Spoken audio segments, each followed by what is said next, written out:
हर व्यक्ति का क्या सिस्टम है, अपने गुण धर्म के कारण वो टिका हुआ है। उसके अंदर जो उसके गुण धर्म वही उसके संकल्प बन जाते हैं। सूर्य का क्या नुकसान कर पाए आप? सूर्य लाखों लाखों सालों से जो है अपनी रोशनी दे रहा है, आप उसका साथ तो नहीं दे सकते हो, ये तो पक्की बात है, क्योंकि आप में साहस ही नहीं कि उसके बाजू से जाके बैठ सको। आप उसका ताप तो सह नहीं सकते, ठीक है, क्योंकि आप में भरा है पाप, तो कैसे सहोगे उसका ताप, है ना। और वो है सबका बाप, ठीक है ना। संसार को सारी ऊर्जा देने वाला, मतलब उसके शब्दों में लोगों को थोड़ा सा भले ठीक ना लगे, लेकिन वो सबका बाप है। आपके चाहने से कुछ नहीं होने वाला। अरे यार गर्मी लग रही तो सहो, क्या कह रहा वो, सहना ही पड़ेगा। तुम रो के कुछ नहीं, तुम कूलर चलाओ, पंखा चलाओ, सब फेल हो जाएंगे। बड़े बड़े एसी, कूलर, टीवी सब फेल। जहां सूरज की गर्मी चलती है तो फिर जो है ना रेल की पटरियां तिरछी हो जाती हैं। आपने देखा होगा कि रेल की पटरी में जो है गैप इसीलिए बनाया जाता है कि जब वो हीट से, कई बार जब रेलगाड़ी भी चलती है ना, हाँ, तो विज्ञान को तो ये सब बाद में पता चला ना कि प्रसार होता है, तो फिर ज्वालामुखी फटता है। तो ये सब है क्या, हम लोग ज्वालामुखी हैं, लेकिन अब हम लोग ज्वालामुखी है तो हम लोग ज्वालामुखी वैसा नहीं दिख रहा, लावा नहीं दिख रहा, इसलिए जो समझ में नहीं आ रही बात। और लावा जिसको दिख रहा है उसको दिख भी रहा है, जिसको दिख रहा है ना वो जान रहा है यही लावा बह रहा है। लावा बहते बहते कई जगह जा रहा है, वो अपना काम कर रहा है। भाई आप एक बड़े विशाल वृक्ष की जड़ कहां तक काटेंगे बाबूजी बताइए? तुमको पता ही नहीं उसकी जड़ कहां तक गई है। तुमने तो सोचा, तुमने नष्ट करने का प्रयास किया बीज को, ठीक है, उसने अपने जैसे हजारों लाखों बीज बो चुका है, वो तुमको पता नहीं है। अपने जैसे वो ढेर सारे बीज फेंक चुका है।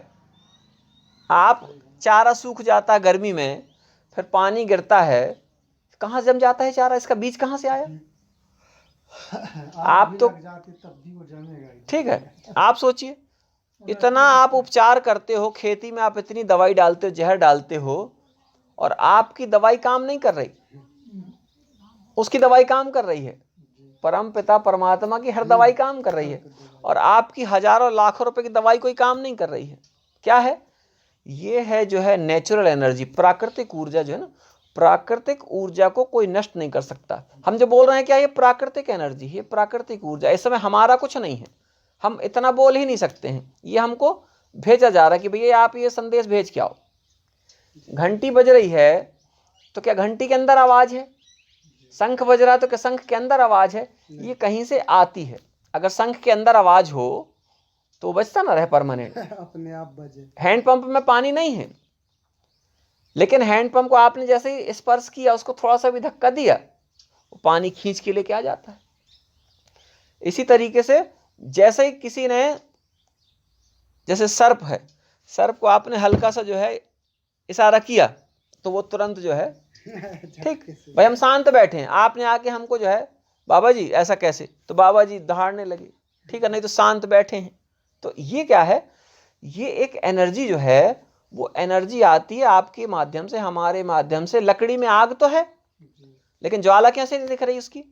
जैसे ही उसमें जो है मिट्टी तेल गया या माचिस लगी या उसको थोड़ा सा भी फूंक मिली, और वो देखो फिर दहकने लगता है, जिसको बोलते हैं कि फूल कभी जब बन जाए अंगारा। तो हम लोग ऐसे ही फूल तो है ना कि अंगारा बन चुके हैं, तो अब जो है आदमी किनारा काटता है कि अरे यार ये खतरनाक है। जबकि खतरनाक किसके लिए? सबसे पहले लकड़ी, अंगारा किसको जलाता है? उसी लकड़ी को। अंगारा बनता कहां से? वो खुद को नष्ट करता है। दीपक जो है खुद को नष्ट करके ही दूसरे को उजेला दे रहा है, और लोग दीपक को ही खराब कहने लगे। अरे वो दीपक खराब है, अरे उसने किया क्या है ये सोचो ना।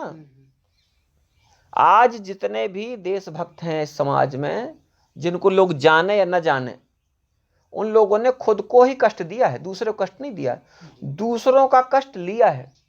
बताइए भगवान जी, जब जाके दूसरों का कष्ट लिया है, और उस कष्ट को लेने के बदले में उनको एक पवित्र भाव दिया है, एक पवित्र समाज दिया है।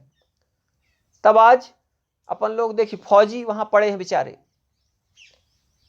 फौजी जो हैं वहां पड़े हुए हैं, हम लोग यहाँ आनंद कर रहे हैं। अकेला एक एक फौजी 10-10, 20-20 किलोमीटर तक अकेले रहता है, उसके पास में कुछ नहीं है, तपस्या कर रहा है। लेकिन मालूम उसकी तपस्या थोड़ी सी क्यों कमजोर लगती है?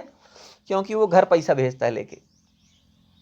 अगर वो निस्वार्थ भाव से हो तो वही तपस्वी है, ठीक है, वही साधक है, वही संत है।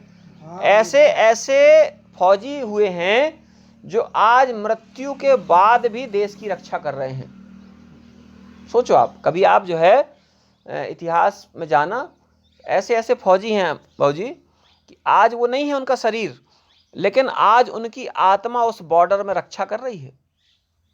आज खबर हो जाती है यहाँ टैंक फटने वाला है।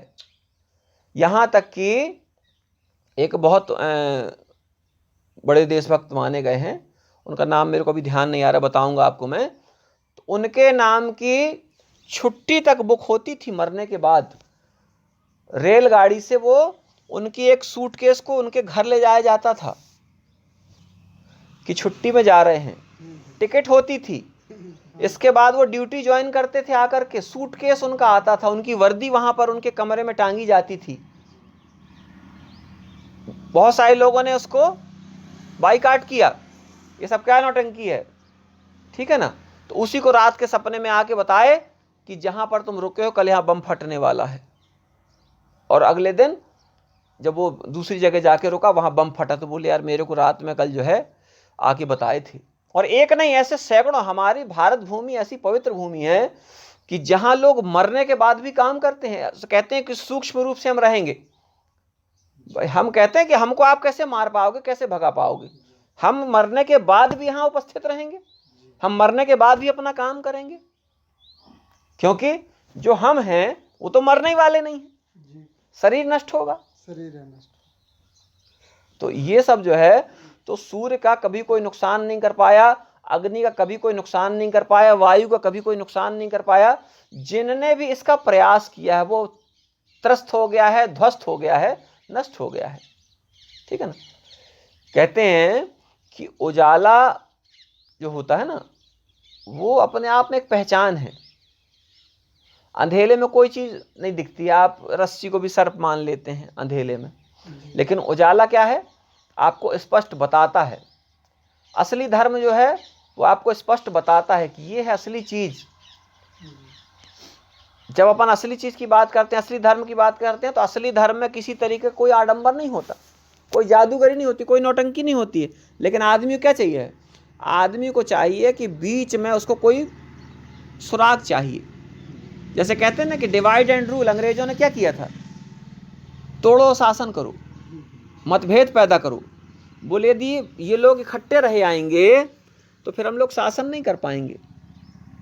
आज भी वही चल रहा है, लेकिन आज का सिस्टम थोड़ा सा बदला है। हम लोग अपने भाई को ही काटने के लिए तैयार बैठे हैं। पिता अच्छी बात बता रहा है पुत्र को, तो पुत्र को समझ में नहीं आ रही है। पति अच्छी बात बता रहा है पत्नी को, तो उसको पति की बात समझ में नहीं आ रही। किसकी बात समझ में आ रही है? मोहल्ले वालों की, गांव वालों की, बस्ती वालों की, ठीक है। जो आपका शुभ चिंतक है उसकी बात समझ में नहीं आ रही है। जो आपका कुछ नहीं चाहता, जो आपको जानता भी नहीं है, उसकी बात, अरे नहीं तुम ठीक बता रहे हो, यही सही है, यही करेंगे हम, लो करो। उसमें क्या होगा कि नुकसान आपका होगा। पेड़ का आप नुकसान कर ही नहीं सकते। क्यों? पेड़ तो सब कुछ देना ही चाहता है। समुद्र क्या चाहता है? समुद्र कहता आओ मेरे पास जितनी भी संपत्ति है ले जाओ। आप आए हो, आप बोलोगे बाबा जी भूख लगी है, बैठो भैया खाना खा लो। बाबा जी कपड़े नहीं, हाँ भैया कपड़ा ले लो। बाबा जी गिलास नहीं, हाँ भैया ले जाओ। आपको जो चाहिए वो उपलब्ध है। और किसके लिए? सबके लिए। क्योंकि अपन क्या बोलते हैं? सर्वे भवन्तु सुखिना, सब लोग सुखी रहें। सबके सुख के लिए, सबकी खुशी के लिए, सबके आनंद के लिए होता है संत का जीवन। संत का जीवन क्या है? शांति। शांति देना चाहता, अशांति लेकर भी। उसको तो कहीं और से मिल रही शांति, तुम थोड़ी दे सकते हो उसको शांति। तुम उससे लेना चाह रहे हो और वो देना ही चाह रहा है। जैसे महाराज जी हाँ वो है जी